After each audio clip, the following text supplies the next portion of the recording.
Magandang araw mga kakutsero. Ito na naman po ang inyong lingkod na si Jigs na magbibigay sa inyo ng giya ngayong araw ng Miyerkules. Ngayon po, meron po tayo pitong magagandang karera at ang start time po natin ay 5:30 p.m. ng hapon. No? Uulitin ko, itong aking giya ay purely review and analysis ko lamang at walang halong information. Simulan na po natin. Race number 1, dito po magsisimula ang winner take all. 2-year-old maiden race. Dito may apat na kaluhok. Dito maaari magbago no yung mga numero no. Paki-double check lang po sa programa no nakaraan po iba yung sa kopya at iba yung dun sa dividendasong programa no, magkaiba yung numero. Kaya paki-double check lang po. Pero dito sasabihin ko po sumang-ayon na lang po kayo sa mga pangalan ng kabayo na babanggitin ko.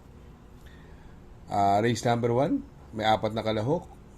First choice ko po rito yung numero 3 na si Berting. Imported po ito sa kay ni Uno Hernandez. Tumakbo po ito sa PJC at nagpreba po ng 1.13.4 sa 1200 meters. Mabuti po. At tingin ko magbibigay ng magandang laban, numero 2, Cunningham. No? Si Cunningham may 1.25, last run po niya sa 1400 meters. At yung naunang takbo niya ron sa PJC ay 1.27.4. At mabuti rin po itong kabayan to si Cunningham. Kaya dito po sa race number 1 ang pili ko po. Doon ako sa numero 3, Berting. Paligundo ko naman po, numero 2, Cunningham. Sa race number 2, dito po magsisimula ang pick 6. 3-year-old and above maiden race. Dito po may 6 na kalahok, no? Dito first choice ko po, numero 5, Black Prism, no? Binigay na po kay Jomel Storke. Sa tingin ko ito ang mauuna rito no, si Black Prism. At wala ko nakikita ibang mabilis bukod kay Speed of Sound no. At tingin ko magbibigay ng magandang laban yung numero 6 na rin na si Speed of Sound no. 2 beses ang nasisigundo po ito sa akin ni Mr. E.A. Abraya. Kaya dito sa race number 2 ang pili ko po. Doon ako sa numero 5, Black Prism. Imported horse po ito. At ang panigundo ko naman po, numero 6, Speed of Sound. Sa race number 3, dito naman po magsisimula ang pick 5. Rating based handicap system, class 4, 42 to 56 split.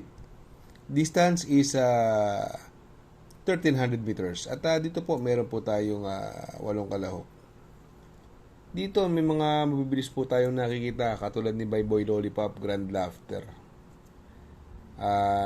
Sa tingin ko pwedeng magabulan sa unahan yan no. Pwedeng pumabor sa bumaba ng laban bago baba po ito. At magaling din po kay Kenneth Malapira to. Numero 1, Benji's Player. At tingin ko magbibigay ng magandang laban, magandang numero ngayon nasa labas. Numero 8, Keynote Speaker no, sa papatubayan ni Christian Advincula. Kaya dito sa race number 3 ang pili ko po. Doon ako sa numero 1, Benji's Player. Panigundo ko naman po, numero 8, Keynote Speaker. Sa race number 4, dito po magsisimula po ang pick 4. Rating based handicap system class 4, 42 to 56 split. Meron po tayong 7 kalahok at ang distansya po rito ay another 1300 meters. First choice ko po rito yung numero 6, Bid for Fame. No? Sa tingin ko siya mauuna rito Bagamat tinalo na siya ni Tascanis Eagle nakaraan, no? Tersero siya, segundo si Tascanis Eagle. Hindi naman po kasi nauna si Bid for Fame nakaraan Kaya napabor kay Tascanis Eagle, no?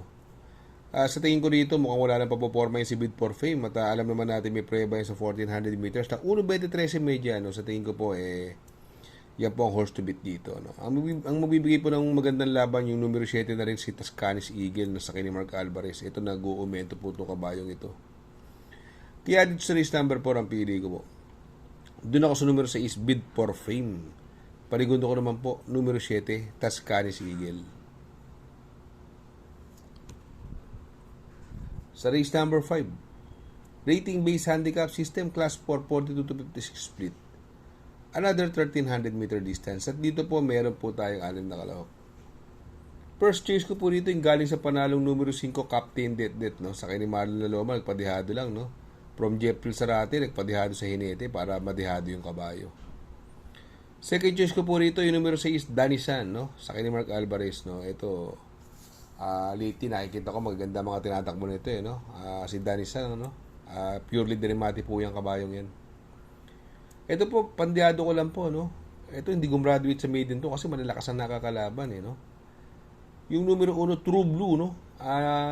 Dalawa po silang imported dito, True Blue at si Grey Factor, no? Although nandiyan si King Hans, pwedeng mauna. Yung True Blue, mabilis din po kasi yan, eh. Kaya lang, mukhang talagang hindi siya nakagraduate. Tapos, ito na siya sa grupo na to. Sa tingin ko, may tsamba po ito. Magandang dihado po ito. Medyo dihado lang din sa hinete. Pero sa tingin ko, may tsamba po. Yung numero 1, True Blue. Kaya dito sa race number 5, ang pili ko po dyan. Doon ako sa numero 5, Captain Det. Panigundo ko naman po, numero 6, Danny San. At isasama ko pong pandiado, numero 1, True Blue. Sa race number 6, sa penultimate race. Rating based handicap system class 357 to 70, no? At distance po dito ay another 1,300 meters. At dito po meron po tayong 8 kalao. Dito first choice ko po numero 8, no? Numero 8 Lucency, no? Sakay na po ni Jeffrey Zarate. Last run po nito, no? Nasegundo po ito kay Barate ng malaking karera, no? Walang nakaporma sa kanya sa unahan, eh.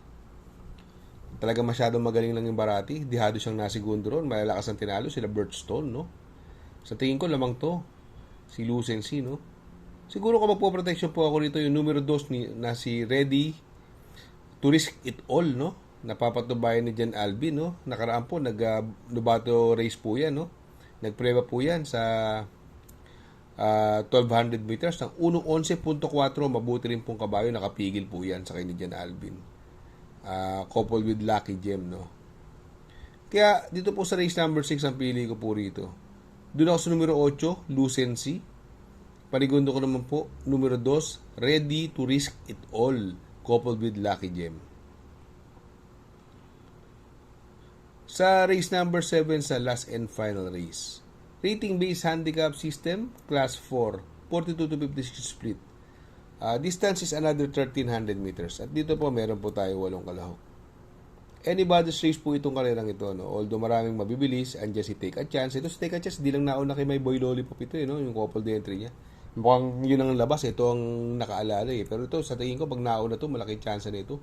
Binigay pa doon sa Buenas na hinete, Christian Garganta.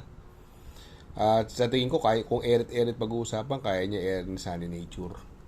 Ayan po ang pwedeng bumuliglig sa kanya, pero sa tingin ko kaya niya air yan. Second choice ko po dito yung numero 1 BG, no? Ito si BG, papatubayan ng Eminem, galing po sa panalo yan nakaraan, eh. Diyan sa PJC, no? Mabuti po ang pagkapanalo niya, yan pwede rin mati dyan, eh. Siguro kung maglalagay ako ng pang-protection po, no, para sa akin, pandiado, no, wag lang mahuli gaano sa largahan. Yung numero 5, Sweet Damani, sa kay ni Bumbong Villegas. Sa tingin ko, malaki panalo niyan. Kaya lang, namamartida sa largahan, eh. Kaya dito sa race number 7, ang pili ko po dyan. Doon ako sa numero 1, BG. Panigundo ko naman po, numero 5, Sweet Damani. At isasama ko po pandihado. Ito pandihado. Kursunado ko talagang pandihado to. Numero 2, Take a Chance. Shout out nga pala kay Sir Pax ng Barkadahan OTV. Located po siya sa 1139 New Antipolo Street, Corner Vargas.